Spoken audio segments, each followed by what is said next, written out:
Perkenalkan, nama saya Afiska Nelvianti, NIM 2101610, Prodi Pendidikan Bahasa dan Sastra Indonesia, Fakultas Bahasa dan Seni, Universitas Negeri Padang, tahun masuk 2021. Jenis membaca berdasarkan tingkatan. Ada 3 orang tokoh yang berpendapat terkait dengan membaca berdasarkan tingkatan. Yang pertama adalah Gray, yang kedua adalah Gillett dan Temple, dan yang ketiga adalah Shafi'i. Menurut Gray, ada 5 tingkatan membaca, yaitu sebagai berikut.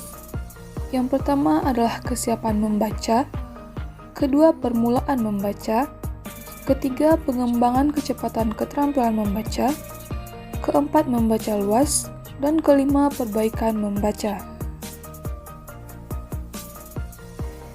Gillett dan Temple juga berpendapat bahwa ada 5 tingkatan membaca, yaitu pertama timbulnya pemahaman baca tulis, kedua membaca permulaan, ketiga, pembinaan kelancaran membaca.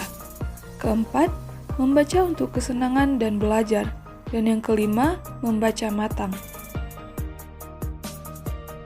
Kemudian Shafi'i juga berpendapat bahwa membaca dikelompokkan menjadi 2 tingkatan, yaitu membaca permulaan dan membaca lanjut. Yang pertama ada membaca permulaan. Membaca permulaan di sini maksudnya adalah membaca permulaan dalam teori keterampilan. Membaca permulaan yang menjadi acuan adalah membaca merupakan proses recording dan decoding.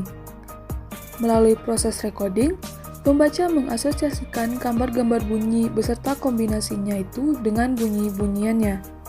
Dengan proses tersebut, rangkaian tulisan yang dibaca menjelma menjadi rangkaian bunyi bahasa dalam kombinasi kata, kelompok kata, dan kalimat yang bermakna. Sedangkan proses decoding, gambar bunyi dan kombinasinya diidentifikasi, diuraikan, kemudian diberi makna. Proses ini melibatkan knowledge of the word dalam skemata yang berupa kategorisasi sejumlah pengetahuan dan pengalaman yang tersimpan dalam gudang ingatan. Menurut Labarji dan Samuels, proses belajar membaca permulaan melibatkan 3 komponen, yaitu sebagai berikut. A. Visual memory. Lambang-lambang fonem tersebut adalah kata, dan kata dibentuk menjadi kalimat. Proses pembentukan tersebut terjadi pada ketiganya. Pada tingkat visual memory, huruf, kata, kalimat terlihat sebagai lambang grafis. B. Phonological memory. Pada tingkat phonological memory, terjadi proses pembunyian lambang. Lambang tersebut juga dalam bentuk kata dan kalimat. C. Semantic memory. Pada tingkat semantic memory, terjadi proses pemahaman terhadap kata dan kalimat selanjutnya. Dikemukakan bahwa untuk memperoleh kemampuan membaca diperlukan 3 syarat, yaitu kemampuan membunyikan lambang-lambang tulis, penguasaan kosakata untuk memberi arti, dan memasukkan makna dalam kemahiran bahasa. Pada tingkatan membaca permulaan, pembaca belum memiliki keterampilan kemampuan membaca yang sesungguhnya, tetapi masih dalam tahap belajar untuk memperoleh keterampilan atau kemampuan membaca. Membaca pada tingkatan ini merupakan kegiatan belajar mengenal bahasa tulis. Melalui tulisan itulah, siswa dituntut dapat menyuarakan lambang-lambang bunyi bahasa tersebut. Membaca permulaan merupakan suatu proses keterampilan dan proses kognitif. Keterampilan menunjuk pada pengenalan dan penguasaan lambang-lambang fonem, sedangkan proses kognitif menunjuk pada penggunaan lambang-lambang fonem yang sudah dikenal untuk memahami makna suatu kata atau kalimat. Tujuan membaca permulaan adalah agar siswa dapat membaca kata-kata dan kalimat sederhana dengan lancar dan tepat. Selanjutnya adalah membaca lanjut. Tujuan membaca lanjut adalah agar siswa dapat memahami bahasa orang lain yang tertulis, serta menambah pengetahuan dan mengembangkan emosi anak. Pemahaman tingkat tinggi mencakup pemahaman interpretatif, pemahaman kritis, dan pemahaman kreatif. Pemahaman kritis dan kreatif dapat digolongkan ke dalam pemahaman evaluatif.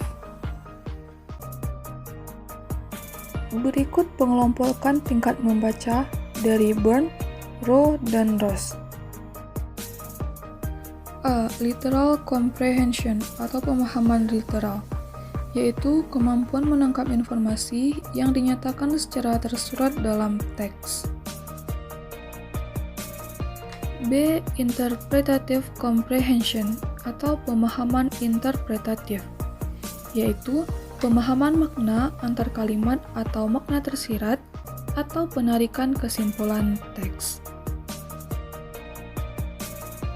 C. Critical comprehension atau pemahaman kritis merupakan kemampuan mengevaluasi materi teks.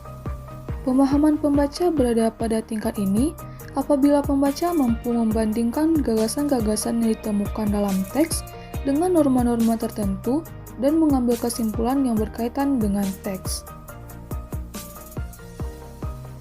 Dan yang terakhir, D. Creative comprehension atau pemahaman kreatif merupakan tingkatan yang paling tinggi dalam membaca. Dalam proses pemahaman kreatif ini, pembaca mengembangkan pemikiran-pemikirannya sendiri untuk membentuk gagasan-gagasan baru, mengembangkan wawasan-wawasan baru, pendekatan-pendekatan baru, serta pola-pola pikirnya sendiri.